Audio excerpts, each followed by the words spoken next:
আসসালামু আলাইকুম, কেমন আছেন সবাই? আলহামদুলিল্লাহ আমি অনেক ভালো আছি। যদিও ঠান্ডা লেগেছে, গলাটা ভেঙে গেছে, রাতের ডিউটি হচ্ছে।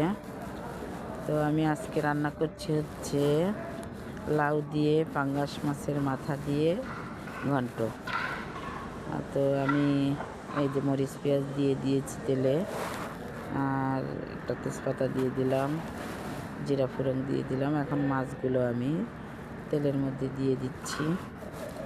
দিয়ে এখানে আমি হলুদের গুঁড়া, মরিচের গুঁড়া, আর লবণ, একটু ধনে গুঁড়া, লাউ তো এই জন্য একটু ধনে গুঁড়া দিচ্ছি। দিয়ে আমি মাছটা কষিয়ে নেব।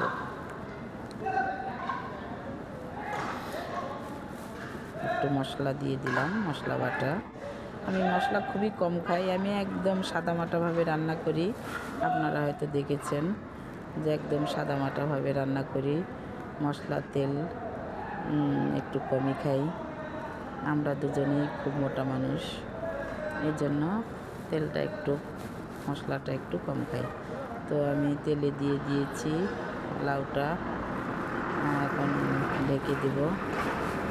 এই যে আমার কষানো হয়ে গেছে, এখন মাছগুলো আমি ঢেলে দিচ্ছি।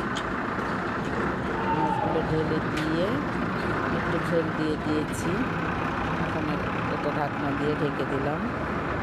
আর এদিকে আমি দেখেন কিছু মরিচ, এভাবে মরিচটা যদি আপনারা রাখেন খবরের কাগজ দিয়ে কোনো বক্সে এভাবে মুড়িয়ে রাখবেন, একটা মরিচও নষ্ট হবে না, পচে যাবে না।